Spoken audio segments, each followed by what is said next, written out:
বন্ধুরা, প্রত্যেক বদলে যাওয়া দিনের সাথে ভারতের ক্ষমতায় অনেক পরিবর্তন লক্ষ্য করা যাচ্ছে। ভারত তার টেকনিককে উন্নত থেকে উন্নততর করার জন্য যাতে সে সফলতাও পাচ্ছে, আর ভারতের এই সাফল্যকে পুরো দুনিয়া স্যালুটও করছে। ভারতের এই কঠোর পরিশ্রমের পেছনে কারণ হলো তার শত্রুরা, যারা সবসময় দেশের জন্য বিপদ হয়ে দাঁড়িয়ে আছে। এজন্য ভারত এমন কোনো কমতি চায় না যাতে করে তার শত্রুরা তার ওপর ভারী পড়ে। এই জন্যই ভারত দিনরাত এক করে আধুনিক এবং ভয়ঙ্কর হাতিয়ার তৈরি করছে। আর এই সময় ভারতের বিজ্ঞানীরা এমন কাজ করে দেখিয়েছে যা দেখে দুনিয়ার বড় বড় দেশের কথাই বন্ধ হয়ে গেছে, তাদের চোখ খোলাই রয়ে গেছে। এর সাথে আমাদের শত্রুদের তো রাতের ঘুমিয়ে উড়ে গেছে। বন্ধুরা, এখানে যে আবিষ্কারের কথা বলা হচ্ছে তার নাম হলো কাবেরী ড্রাই ইঞ্জিন। তো কি এমন বিশেষ এই ইঞ্জিন, আর কেনই বা এটা ভারতের প্রয়োজন, এই বিষয়ে আমরা এই ভিডিওতে জানবো। তাই দয়া করে ভিডিওর শেষ অবধি অবশ্যই থাকুন। বন্ধুরা, গত কিছু বছরে ভারত তার প্রতিরক্ষা বাহিনীতে সবচেয়ে বেশি নজর দিয়েছে। চীন এবং পাকিস্তানের বৃদ্ধিপ্রাপ্ত কার্যকলাপের কারণে ভারত তার হাতিয়ারের সংখ্যা তো বাড়াচ্ছেই, সেই সাথেই অ্যাডভান্স টেকনিকেও ফোকাস করছে। কিন্তু এইসবের পরও ভারত সরকারের এদিকে নজর গেছে যে তারা অন্য দেশের উপর হাতিয়ারের নির্ভরশীলতাকে কমাক এবং নিজের দেশে আরো বেশি হাতিয়ার ডেভেলপ করুক। এর ফলে দেশের রোজগারের সংখ্যাও বাড়বে, স্বদেশি টেকনিকের কারণে সেনাদের বেশি ক্ষমতাও থাকবে। কারণ যদি আমরা টেকনিকের বিষয়ে আত্মনির্ভর হই তাহলে আমরা বেশি শক্তিশালী হব আর শত্রুদের সাথে ভালোভাবে লড়াই করতে পারবো। এজন্য ভারত কয়েকটি ঘাতক হাতিয়ার তৈরিও করে ফেলেছে, যেগুলো দুনিয়ার ভয়ঙ্কর ভয়ঙ্কর হাতিয়ারকে টক্কর দিতে সক্ষম। ভারতের এই সফলতাকে দেখে দুনিয়ার বড় বড় শক্তিশালী দেশগুলো যেমন আমেরিকা, রাশিয়া, চীন, ইসরায়েলের মতো দেশও এটা মনে করছে যে ভারত খুবই তাড়াতাড়ি সেই সফলতা অর্জন করে ফেলবে যেটা এখনো পর্যন্ত কোনো দেশ করতে পারেনি। এই পথে চলে ভারতের বিজ্ঞানীরা এখন সেই সফলতা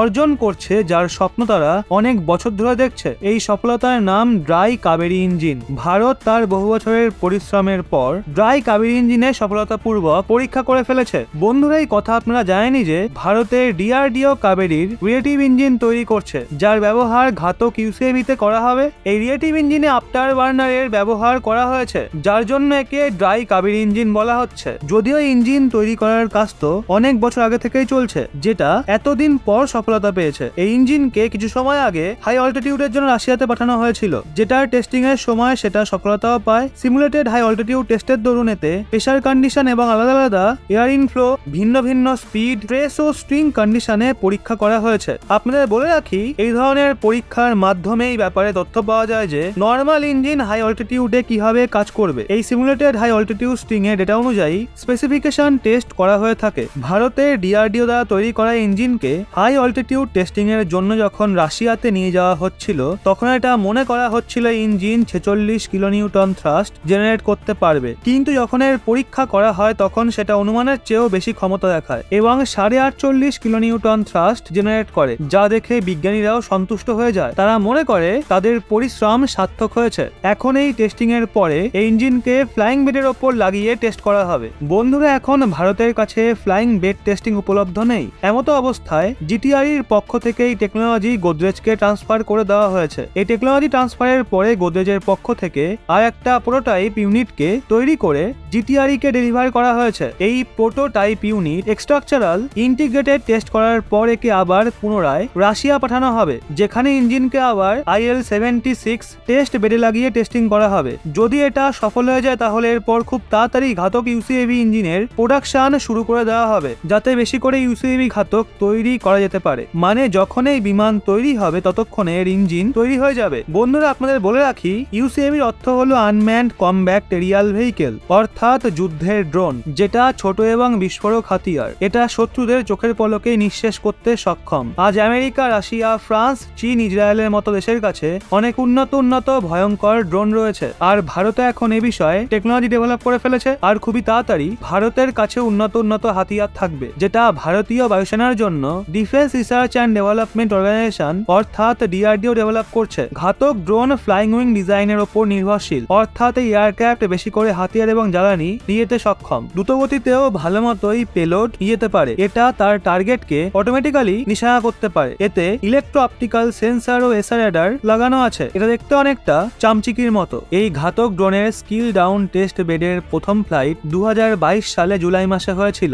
এর ফুল স্কেল প্রোটোটাইপ 2025 সালের মধ্যে তৈরি হতে পারে। ডিআরডিও ঘাতক ড্রোনে মিসাইল, বোম এবং অন্যান্য গাইডের হাতিয়ার রাখার জায়গা রেখেছে। এতে টার্বোফ্যান ইঞ্জিন লাগানো রয়েছে, যেটা একে 30,000 ফুট উঁচুতে নিয়ে যেতে পারবে। ঘাতক ইউসিভি টেকনোলজি ডেমনস্ট্রেটর সুইফট ইউএভির আমেরিকার B2 স্টেলথ বোম্বারের সাথে যথেষ্ট মিল রয়েছে। এর ওজন প্রায় 1 টন। এরই সাথে এটা একটা ছোট টার্বোফ্যান ইঞ্জিনের সাহায্যে ওড়ে। এই বিমানের সবচেয়ে বিশেষত্ব হলো এতে ব্যবহার করা এয়ার ফ্রেম, আন্ডার ক্যারেজ এবং অ্যাভিওনিক সিস্টেম স্বদেশী। এটা 3 থেকে 4 বছরের মধ্যে স্বদেশী স্টেলথ ড্রোনের সাহায্যে সীমানাতে নজর রাখতে পারবে। ভারত ছাড়াও আমেরিকা, তুর্কি এবং চীনের কাছেও এমন ভয়ঙ্কর ড্রোন রয়েছে যেটা পুরো বিশ্বতে তার ক্ষমতার জন্য শীর্ষস্থানে আছে। বন্ধুরা, আমরা আমাদের টপিক অর্থাৎ কাবেরী ড্রাই ইঞ্জিনে আবার চলে আসি। আপাতত একে এখন ইউসিএভিতেই ব্যবহার করা যেতে পারে। একে এখন কোনো ফাইটার জেট বা ম্যাকের মতো যুদ্ধ বিমানে যেই ধরনের ইঞ্জিন থাকে তার ক্ষমতা 120 কিলো নিউটন থ্রাস্ট জেনারেট করার হয়। এজন্য ইঞ্জিনকে আপাতত যে কোনো ফাইটার জেটে লাগানো যাবে না, আর না তো ভবিষ্যতের ব্যবহার যুদ্ধ বিমানে করা হবে। আমাদের দেশের বিজ্ঞানীদের পক্ষ থেকে এটা চেষ্টা করা হচ্ছে যে তারা 120 কিলো নিউটন থ্রাস্ট উৎপন্ন করা ইঞ্জিন যাতে আবিষ্কার করতে পারে। যদিও ভারত ইঞ্জিন তৈরির মামলায় প্রথম ধাপে রয়েছে, কিন্তু সেই দিন আর বেশি দূরে নেই যখন ভারত সম্পূর্ণভাবে সফলতা পেয়ে যাবে আর আমেরিকা, রাশিয়ার মতো দেশের থেকে ইঞ্জিন আমদানি না করে অন্যান্য দেশে ইঞ্জিন রপ্তানি করবে। বন্ধুরা, চীনের পরে ভারতই এমন একটা দেশ যে প্রতিরক্ষা খাতে সর্বাধিক টাকা খরচ করে। এখন ভারত ধীরে ধীরে আত্মনির্ভর হওয়ার চেষ্টা করছে এবং বিভিন্ন ধরনের হাতিয়ার তৈরি করেছে। এখন ভারতের কাছে অনেক ঘাতক ড্রোন, মিসাইল এবং বিভিন্ন ধরনের হাতিয়ার রয়েছে যার ক্ষমতা পুরো বিশ্ব দেখতেও পাচ্ছে। এখন ভারতের ক্ষমতাকে দেখে তার শত্রুরাও তার দিকে তাকাতেও ভয় পায়। কিন্তু ফাইটার জেট ইঞ্জিনকে নিয়ে এখনো ভারত কিছুটা পেছনে রয়েছে, আর আশা করা হচ্ছে যে খুব তাড়াতাড়ি এতে সফল হবে ভারত। এই বিষয়ে আপনাদের কি মনে হয়? কবে ভারত এই ধরনের ইঞ্জিনের টেকনোলজিতে সফলতা পাবে, আর কবে তারা অন্য দেশের ওপর নির্ভরশীলতাকে শেষ করে দেবে এবং এক্সপোর্ট করা শুরু করবে? আপনার মতামত কমেন্টে অবশ্যই জানান এবং একজন গর্বিত ভারতীয় হিসাবে ভিডিওটি প্রচুর পরিমাণে শেয়ার করুন।